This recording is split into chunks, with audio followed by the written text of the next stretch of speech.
Hi, I'm Mark. I'm the Kitchen Pro.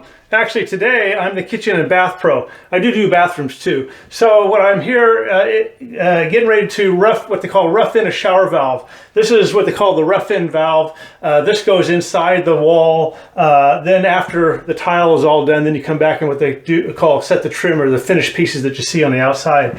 So this shower valve is going to be the main shower valve, and then there's going to be two shower heads in here, the main shower head and then a secondary shower head on a flexible line. And so above this controller, which this controls the volume and the temperature, there's what they call the diverter valve, and this selects the shower head that you want to use. So with getting ready to install this, the first thing I did is I kind of laid out the whole wall how I want things to go. So there's a lot of thought that goes into that in the beginning.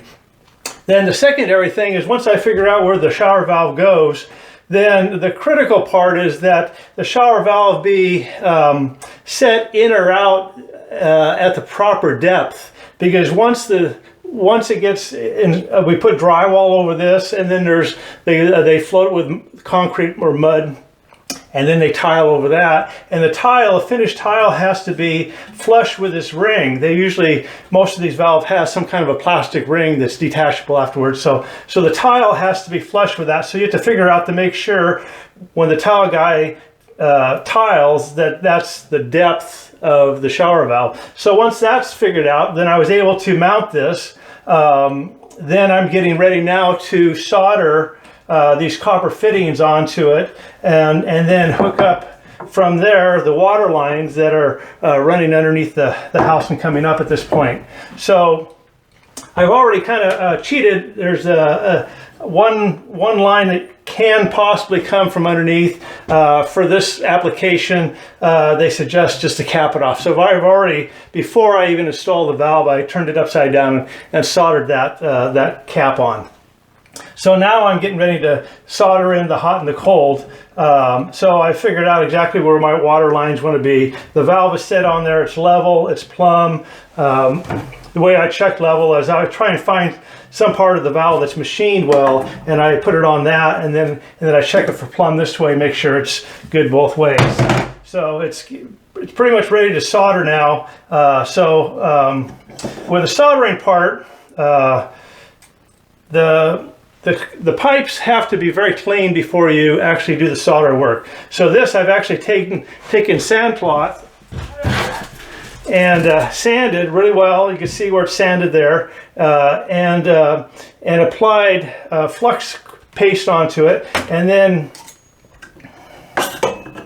on the fittings that are the internal, then I use a wire brush that's made specially for cleaning these inside. And everything as far as the soldered fittings, all these soldered fittings, see, this one I haven't sanded yet. All these soldered fittings need to be cleaned very well, and then have the flex paste on them before you solder anything. So this one's pretty much ready to solder. I still have to do the prep on this one. So what I'm going to do actually is, sometimes when you solder, it's hard to, things will heat up and the size will expand, and actually a little piece will fall off you a little bit. So what I'm going to do is cheat on this a little bit, and I'm going to solder this elbow first, and then I'm going to come back in and solder this afterwards, and then I could turn that down at the right angle and solder this one secondary. Same thing with this. I'm going to come back, finish all the prep, solder this first, just like that, then I'll rotate it down and come back in and solder this in here. So I'm getting ready to do that. So far so good. I've taken probably about an hour and a half doing all the prep up to now. So there's a lot of layout, a lot of thinking, figuring out how big the covers are. So it's not just you just throw it in. It does take some thought.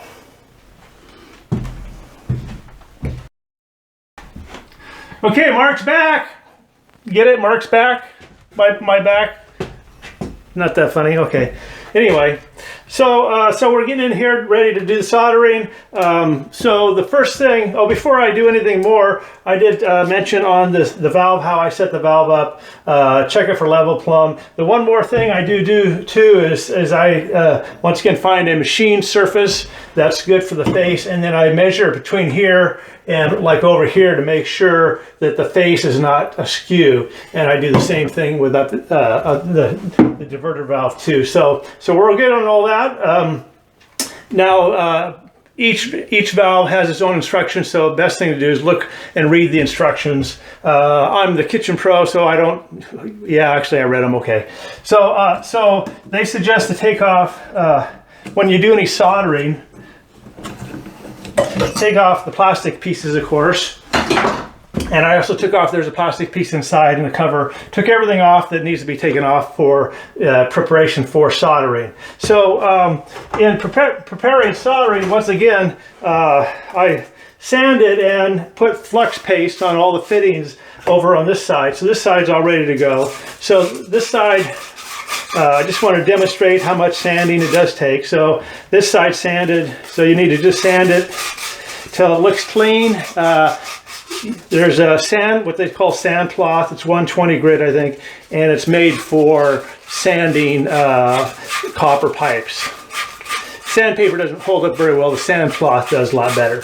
So once you sand it, and I gotta make sure it's really clean. That looks pretty good there. So I sanded that. This has already been prepped. I did the flux paste on there. I put flux paste on the inside here. So I'll get it on this one right here. Running out of flux paste, but we'll have enough for today. So, and you want to put flux paste on the fitting and inside the fitting too. So apply it generously. When it heats up, it just oozes out anyway. So, so this has been done for the fitting. So I'll rotate that around, get it all the way around the pipe where the pipes are going to fit together. So that's been all pasted. One more thing here to paste. Get that. And I've already gotten that already, so we're good to go. So once again, I'm gonna solder these outside ones first, because otherwise, if you don't, then they might fall off. And it's easier to solder too if they're laying horizontally rather than trying to kind of solder upside down in a sense. So we're going to do a live demonstration before your very eyes here. So I do have a fire extinguisher close. I have the area cleaned off, so no problems with the fire possibilities. So striker, nothing like the smell and that whine of the torch first thing in the morning. So one of the things I do too is whenever I solder a joint, if I'm going to solder it, usually I apply the soldering solder to the top and let it ooze. It kind of sucks into the fitting and oozes and comes around the bottom. So what I do is I apply the heat to the bottom, and then if the heat heats up the fitting enough to where it's hot enough on the top of the fitting to start the solder to melt, then that tells me the fitting is pretty hot, hot enough for it to work well. So in other words, I always put the flame on the opposite side of the fitting if I can to where I'm going to apply the solder.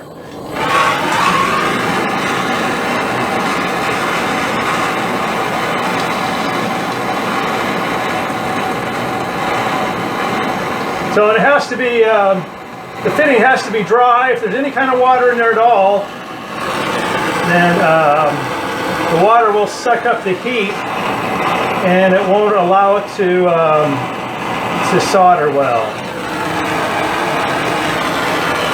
So let that cool a little bit. Oops, see, it fell down on me a little bit there.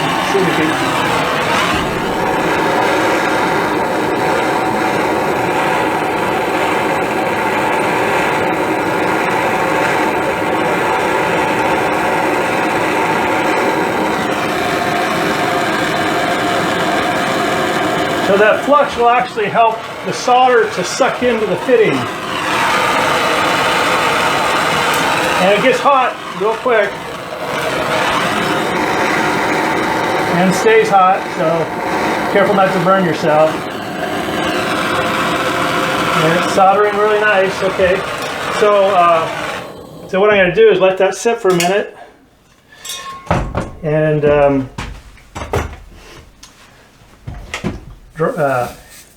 cool down a little bit. So that's about where I want to fit that one. So now I'm getting ready to actually solder these three fittings right here. Once I get the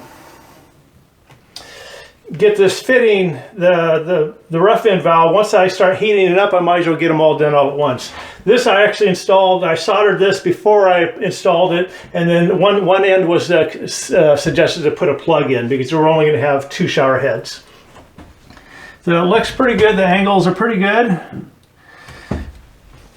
So let's keep it on rolling.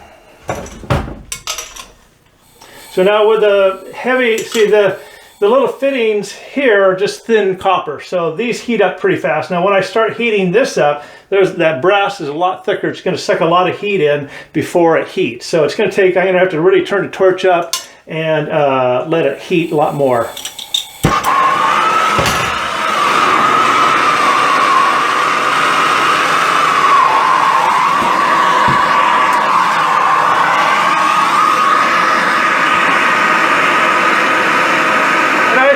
Trying to heat the fitting so I don't get the wood too hot. I mean, sometimes you burn the wood a little bit, it's not a problem. And I always double check to make sure the wood's not on fire, obviously.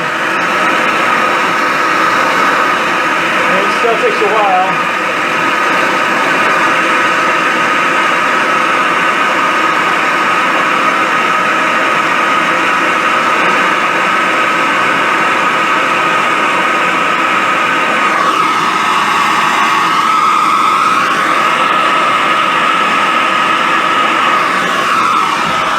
Once you get that grip on the bottom, you know it's plenty soldered.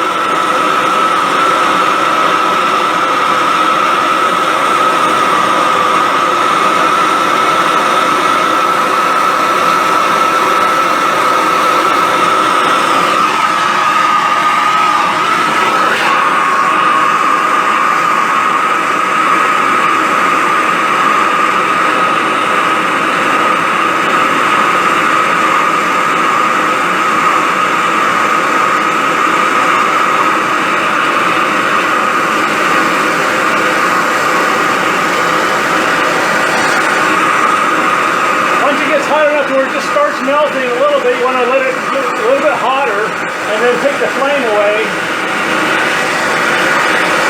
and then do your soldering.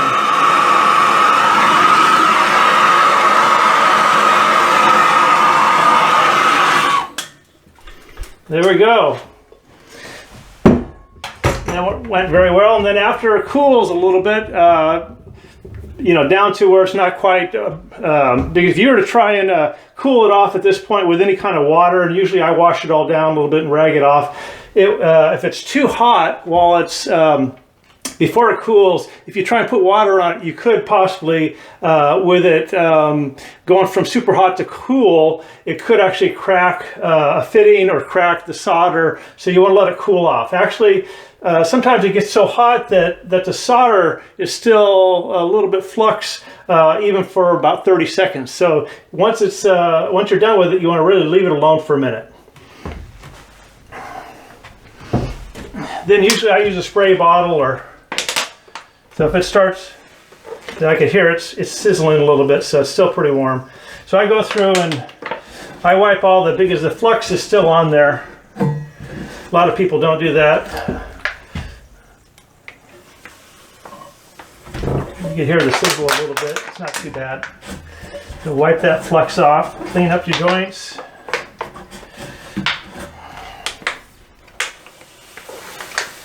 See it sizzle? It's just getting down to where it's not so hot. You want it to where it's not boiling off. Otherwise it's too hard on the fittings. This one should be ready.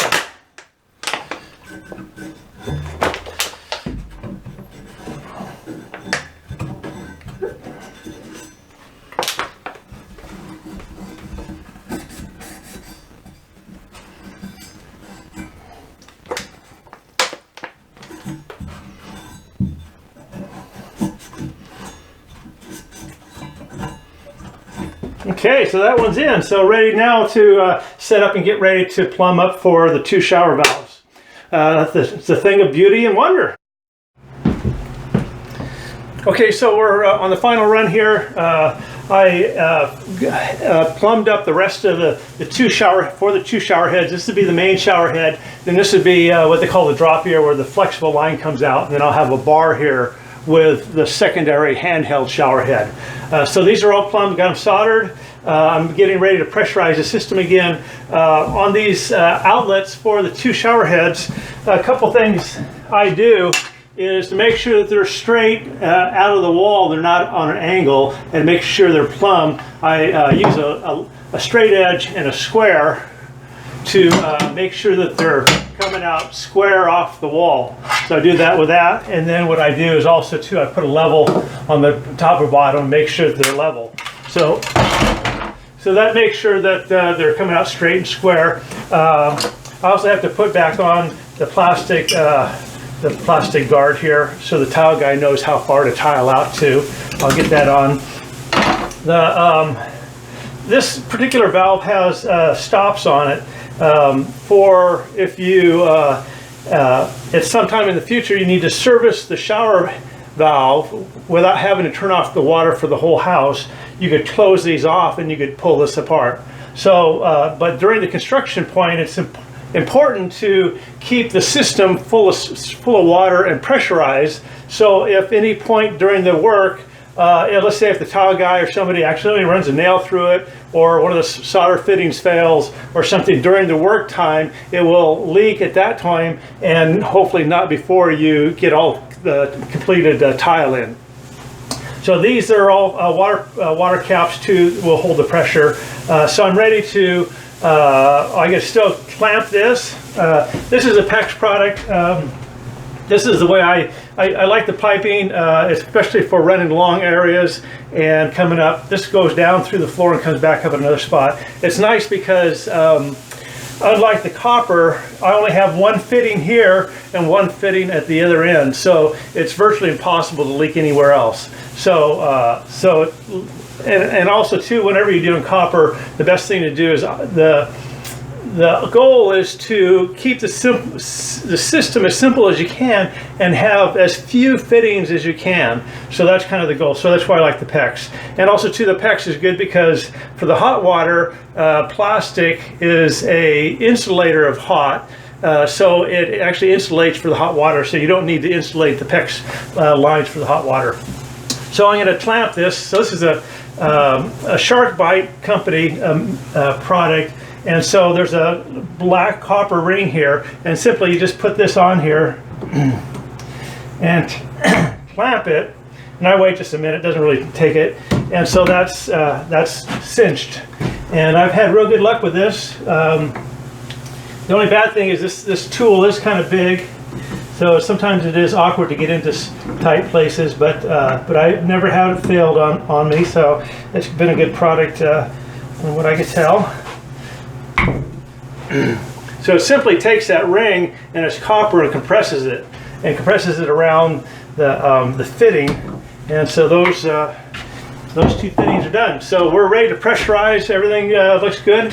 I'll get the cap back on there, and I'm going to put the cap on here and put it on real loose. And as I pressurize, I want to wait and get all the air out of there and see if the water start trickling through to make sure everything's good. So we're good. One more shower valve in, and we're moving on. Thanks for watching.